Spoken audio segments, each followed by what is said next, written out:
Muy bien chicos, buenos días, buenas tardes, buenas noches, dependiendo de la hora en la cual estás viendo este video.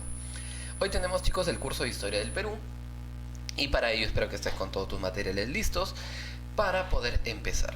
¿Y cuál es el tema? Nos toca hoy el segundo gobierno de Fernando Belaúnde Terry entre los años de 1980 y 1985.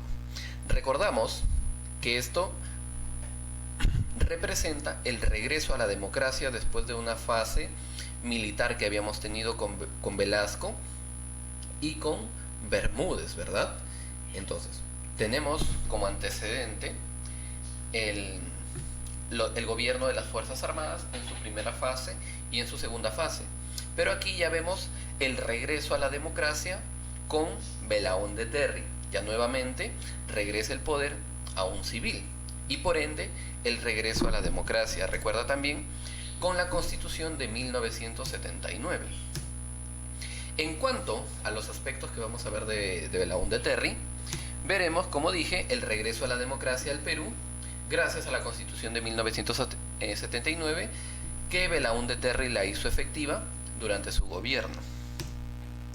También recordamos que durante la fase de las Fuerzas Armadas, los medios de comunicación, ya sea televisión, radio y prensa, fueron de alguna manera reprimidos. Pero durante Belaúnde Terry, los medios de comunicación volvieron nuevamente a sus dueños legítimos. Devolvió los medios de comunicación. Restableció el sufragio popular para la elección de alcaldes. Y aquí se genera una alianza política con el Partido Popular Cristiano. Es decir, Fernando Belaúnde Terry realiza una alianza política con el PPC. Y gracias a este también restablecimiento del sufragio popular para la elección de los alcaldes, vamos a tener a un alcalde bastante particular, que va a ser Alfonso Barrantes Lingán, al cual lo apodaban el Frijolito, debido a su logo de candidato, pues no, a su partido. Tenían que marcar ahí el frijolito. Por eso le decían frijolito. Además, algo importante con respecto a Alfonso Barrantes es que es el primer alcalde de nuestro Perú, o el primer alcalde de Lima con tendencia marxista-socialista.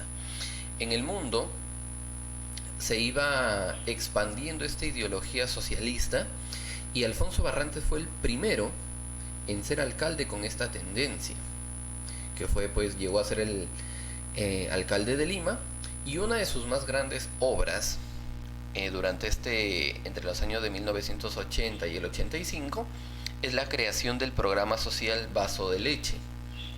Durante este gobierno y gracias al alcalde de Lima se crea el programa Vaso de Leche.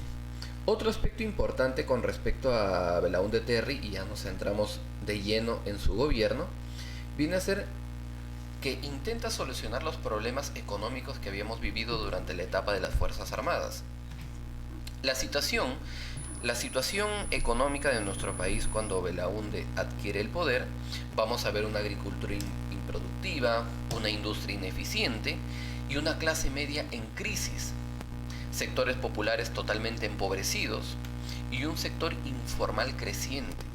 Es decir, durante esta época se empieza a ver que va creciendo de forma exponencial el sector informal, los vendedores ambulantes, las carretas, las carretillas, los kioscos en las esquinas, el vendedor en una esquina, en los vehículos. Empieza a crecer el sector informal.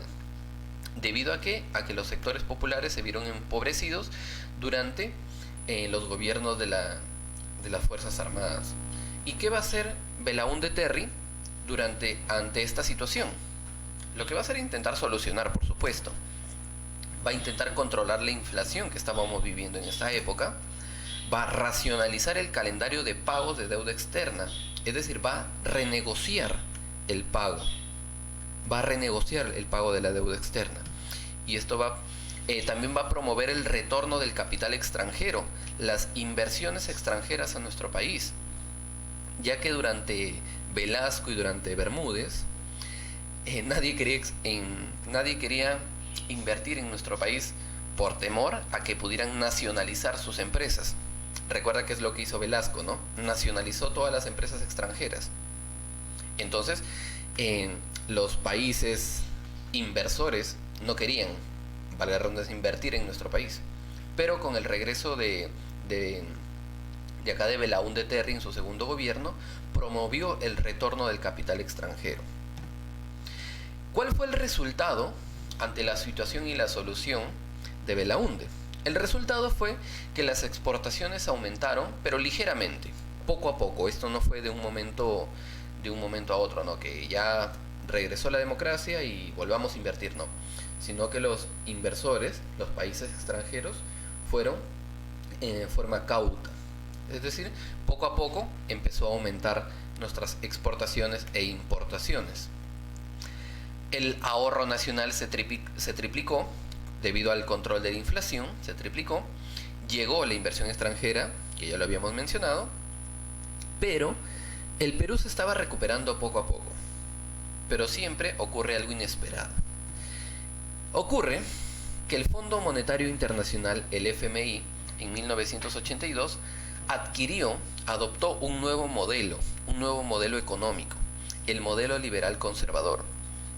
Esto generó un descenso en las exportaciones mundiales, no solamente en el Perú, sino a nivel mundial. Y por ende, nuestras exportaciones iban aumentando de forma ligera. Pero en 1982 el FMI, al adoptar este nuevo modelo económico, generó un descenso en las exportaciones. Y en el Perú, obviamente, que se estaba reacomodando ligeramente, generó pues consecuencias negativas. Y para colmo, hubo reducción del ahorro, aumento de la deuda externa y devaluación de la moneda. Y para dar la cerecita del pastel, tuvimos uno de los peores fenómenos del Niño en 1983. El fenómeno del Niño azotó nuestro país y causó inmensos daños. Entonces nosotros poquito a poco nos íbamos levantando. Y ante estos resultados inesperados, vamos a entrar nuevamente en crisis. No solamente en crisis económica, sino en crisis política, en crisis social.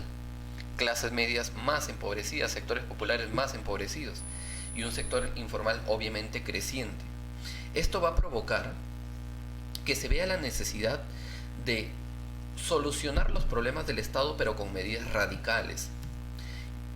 Y esto va a ser lo que a mediados de 1980 se iniciara la ola terrorista en nuestro país, especialmente con dos agrupaciones terroristas. Una que va a ser Sendero Luminoso, que tenía como líder a Abimael Guzmán Reynoso, o también conocido como Camarada Gonzalo, que desde el pueblo de Chuchi en Ayacucho, inició sus acciones. Y más adelante, ya más o menos en 1984 o 5, ya se extiende hasta la capital. Tenemos ahí Sendero Luminoso. Y otro importante también es el MRTA, que es el Movimiento Revolucionario Tupac Amaru, que inicia sus acciones en Juanjuy, y el líder de esta agrupación terrorista fue el señor Víctor Polay Campos, el MRTA. Es decir, chicos, aquí vemos el inicio de los movimientos terroristas que van a azotar nuestro país de forma bastante intensa, y que pues durante los gobiernos siguientes también lo vamos a ver presente. Acuérdate, Sendero Luminoso y el MRTA. Esto con respecto a lo interno. ¿Y qué es lo que estaba pasando en el mundo, en el aspecto externo? Vamos a tener también un conflicto con Ecuador. Este conflicto se llama el Falso Paquilla. En 1981, tropas ecuatorianas invaden una parte de la Amazonía peruana. Pero no de forma agresiva, sino se asientan en este lugar y mencionan que este lugar les pertenece. Este lugar se llama Paquilla, así como hay también en Ecuador. Entonces, pero esto obviamente era parte del territorio peruano. Lo que hace el gobierno es enviar rápidamente tropas a esta zona. ¿Para qué? Para desalojar a los invasores. Esto va a ser pues efectivo. El ejército peruano desalojó a todas las tropas ecuatorianas en menos de una semana y se demostró finalmente que era un falso Paquilla. Es decir, los ecuatorianos se querían apropiar de estas tierras argumentando que les pertenecían. Pero cuando se desalojó, se demostró obviamente que era un falso Paquilla. ¿Está bien? Entonces, chicos, todos los aspectos que hemos mencionado vamos a estudiarlos, a copiarlos, y nos estamos viendo en la tardecita para poder completar nuestras preguntas. Desde aquí, chicos, un fuerte abrazo. Chau, chau, chau, chau, chau.